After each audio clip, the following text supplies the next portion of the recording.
Okay, attempting the power moves in the chair. So there's basically 5 different movements that cover all the things that human beings have to do to remain functional in their activities of daily living. Plus, it's good neuromuscular training as well. So, first thing is called a power up. There's 2 different ways you can do this. First way, you start down here and you power up to this position. So looking at it from the side, you're here, you have stability.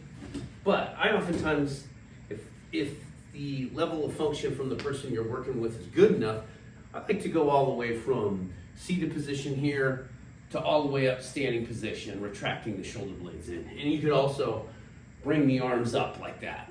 Okay, that's called the power up.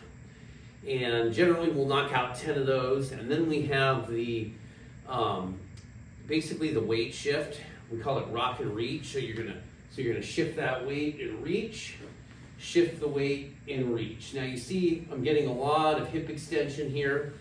And the nice part about doing this in the chair is people you're working with, if they have any kind of balance or stability issues, they'll move with a lot more confidence because they are in the chair. They have something to grab onto, their butt muscles are on the chair, and that's essentially what it looks like. What we'll typically do, we'll knock out 10 reps of this. Then the next thing is rotation in the spine. So feet are underneath the hips, arms wide, and what we're gonna do here to start, you always come back to this wide position here, this starting position. You're gonna twist, touch, nice and wide, back to the middle, twist, touch. Now, the other interesting thing about this is, just like the previous movement, power move, look at all the hip movement we're getting here, plus we're getting spinal movement. So that's a good way to stay mobile and be able to rotate in the spine as well as moving the hips. Okay, and the last one is the power step. So you're gonna be in a seated position here, retract those shoulder blades in, you're gonna step here, back to the middle, step all the way out to the side, back to the middle. So that whole run I did right there is 1 repetition, okay? So now, once we go through all the power moves and we do 10 repetitions, what we typically do is flow it all together, one after the other.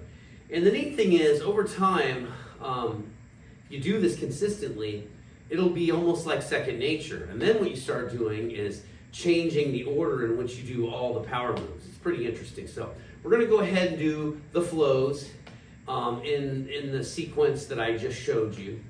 All right, we're flowing it together. We're going to go power up. You can do this from the seated position, or you could go all the way standing. We're going to go standing for this test.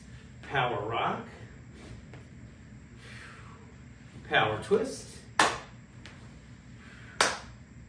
power step. So that would be 1 repetition. Let's do just 5 rounds so you see how it works. Power up, power rock, power twist, power step. Okay, that's 2. Power up, power rock, power twist, power step. That's 3. Power up, power rock, power twist, power step. That's 4. Power up, power rock, power twist, power step. Okay, those were the seated power moves. Now, the neat thing about Becky Farley's PWR system, there's power moves standing, there's power moves on the floor, and not just on the floor, prone and supine. So it's a neat system.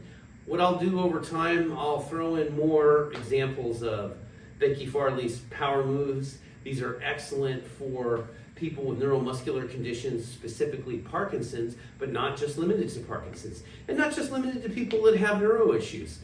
All of us need to work on neuromuscular training, okay? All right, don't forget to like and subscribe. See see you.